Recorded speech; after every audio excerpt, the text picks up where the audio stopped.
Kalian berencana touring lintas pulau tapi kesulitan untuk mencari informasi penyeberangan? Simak terus videonya.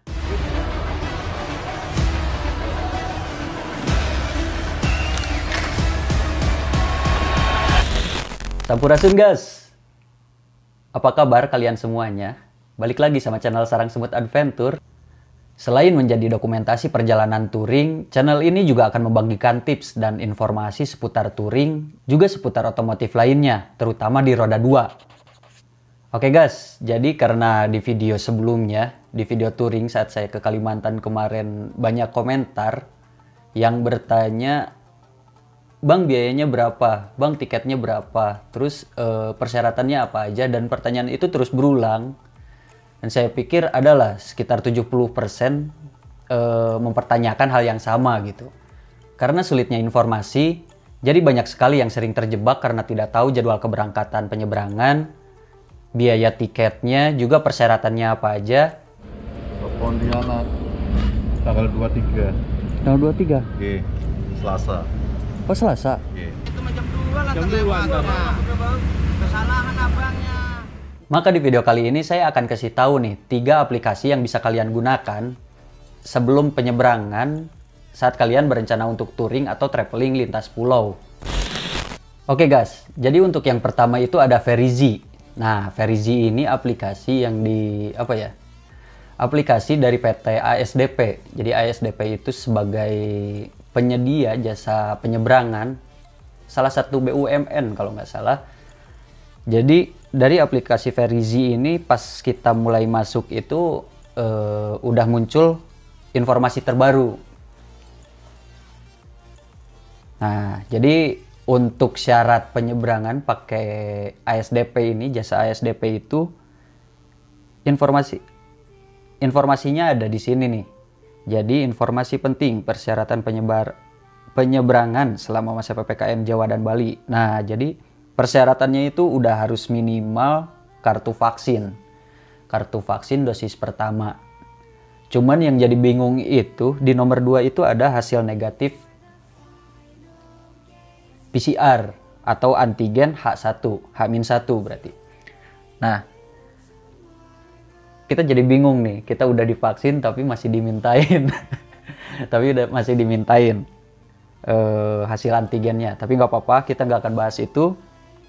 Lanjut, close aja. Nah, setelah kita close informasi tadi, akan muncul kayak semacam formulir gitu, guys. Jadi di sini ada pelabuhan awalnya dari mana, pelabuhan tujuannya kemana, terus kelas pelayanannya, tanggal masuk sama jam pelabuhan. Nanti bakal muncul harga tiketnya. Kita contoh dari Ketapang. Dari Ketapang tujuan Gilimanuk, Bali. Layanannya reguler. Pengguna jasanya kendaraan. Kalau kita mau touring ya. Kalau ke touring biasanya bawa kendaraan. Kendaraan. Terus nah ini di sini. Kita ada golongan 1, 2, 3 sampai selanjutnya. Nah, untuk motor di bawah 500 cc itu kita masuk ke golongan 2. Dan kalau misalkan di atas 500 cc kita masuk ke golongan 3. Nah, kebetulan motor saya di bawah 500 cc. Jadi kita pilih golongan 2. Masuk tanggal pelabuhannya contoh hari Kamis nanti. Tanggal 30. Jamnya kita pilih agak sorean. Agak sorean misalkan jam 3. Itu bebas sih sebenarnya, kalian mau pergi jam berapa. Nah, kita cari jadwal. Nah, ini informasi tambahan, jadi kita checklist aja semua. Checklist aja semua, terus kita setujui. Tunggu. Nah, ini udah mulai kelihatan harganya. Harganya udah mulai kelihatan, jadi kita bisa memesan langsung dari sini. Cuman yang jadi masalah itu kalau misalkan ASDP atau aplikasi Verizi ini cuman melayanin ke 2 rute aja. Jawa ke Bali sama Jawa ke Sumatera. Jadi dia ini fiturnya masih kedua rute itu aja gitu, belum ditambah ke rute-rute lain. Nah, solusinya karena cuma ada 2 rute, kita bisa lihat di Google Chrome. Di Google Chrome kita ketik ASDP Ferry Indonesia, dia akan muncul, ketik paling atas. Nah, di sini. Nah, ini banyak. Cuman yang jadi masalahnya itu kita harus tahu nama pelabuhannya itu apa. Jadi dia nggak akan nama kota tapi nama pelabuhannya. Tuh, Tarakan, Nunukan, Sebatik. Kalau misalkan kita dari Jawa, mana Jawa? Kita misalkan dari Jawa Tengah. Misalkan kita dari daerah Jepara, oke lah. Kita tujuan ke Karimun Jawa. Cek jadwalnya. Nah, cek jadwalnya itu ada hari Senin, Rabu, sama Sabtu jam 7. Dan khusus hari Jumat pukul 6.30. Dan gitulah.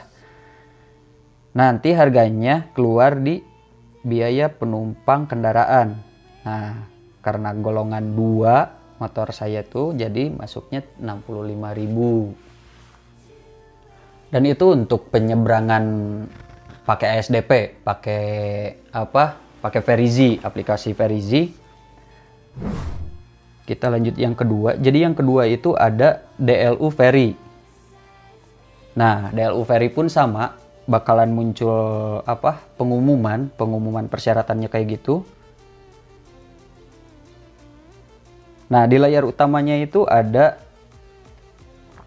berbagai macam apa ya? Bukan fitur, pilihan, berbagai macam pilihan.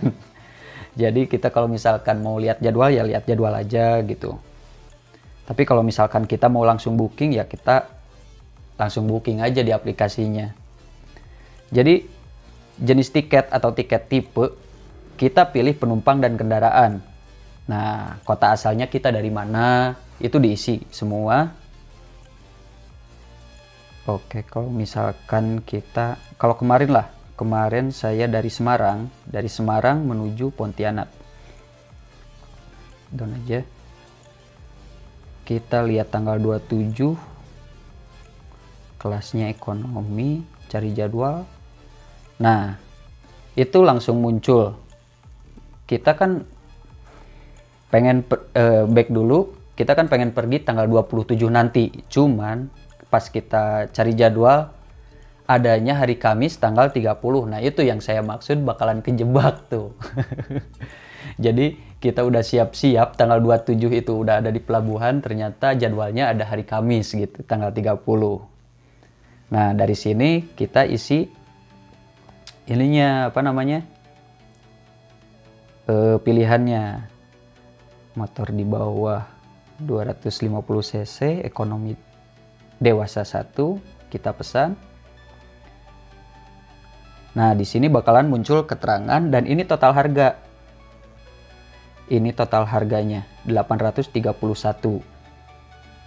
Itu tinggal isi identitas, data pemesanan, data sepeda motor, berangkat.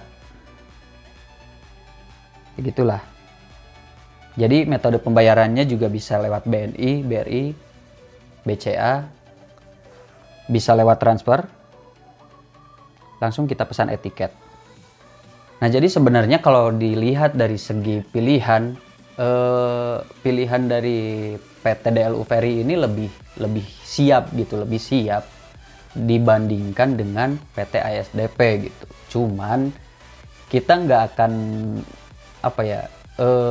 artinya saya untuk ke Kalimantan itu apakah harus pakai DLU Ferry atau ASDP gitu. Kalau misalkan ASDP dia penyeberangannya dari mana ke mana, kalau DLU Ferry dia pelabuhannya dari mana ke mana gitu.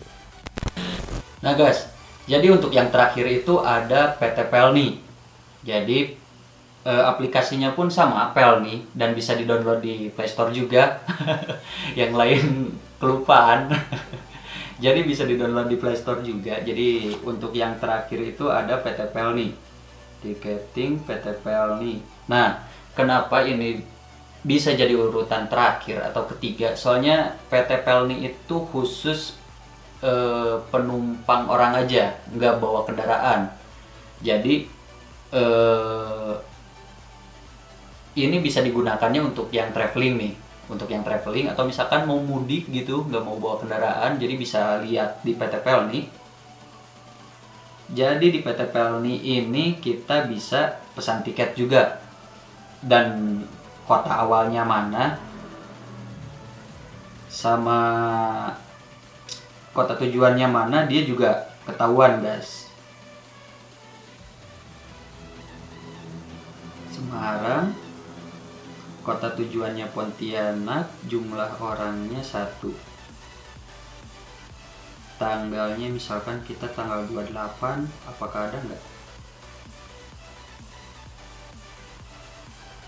Nah, dicek di sini nggak ada, guys. Sebenarnya sih saya jarang pakai PT Pelni juga, soalnya yaitu saya kan biasanya bawa kendaraan gitu, bawa motor. Dan tapi ini buat yang traveling aja, buat yang traveling. Kalau misalkan jadwalnya nggak ada kayak tadi, kalian bisa langsung masuk ke websitenya PT Pelni juga, persis kayak ASDP tadi. Kita ke Pelni, pilih, nah itu di bawah ada sama kota pelabuhan Semarang, tujuannya ke,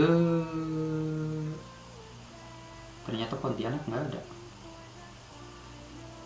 Kita ke Sampit misalkan, jadwal keberangkatannya tanggal 27,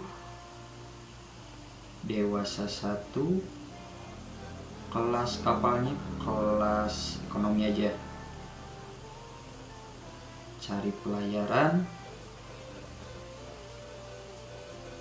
gila lemot. Nah, ini ya hasil pencariannya, itu ada pelabuhan Semarang menuju Sampit, tiketnya itu 218 karena dia orang aja gitu. Dan DLU pun sama gitu. DLU juga kalau misalkan, sebenarnya kalau DLU itu lebih komplit sih kalau menurut saya. Dan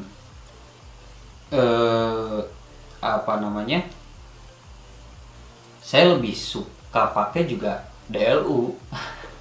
Soalnya kalau yang ya Banyuwangi sama Jawa itu udah harus sih, udah harus. Dan yang sering kepake aplikasinya itu biasanya DLU Ferry-nya itu. Oke guys, saya rasa 3 aplikasi tadi itu sangat membantu dan bisa sangat kita pergunakan saat kita berencana untuk touring atau misalkan traveling keluar pulau. Mungkin segini aja untuk video kali ini. Kalau misalkan kalian ada pertanyaan atau misalkan ada hal yang cukup menarik untuk kita bahas, silahkan tulis di kolom komentar. Jangan lupa untuk like, share, dan subscribe. Sampai jumpa di video selanjutnya. Hayu gaskeun!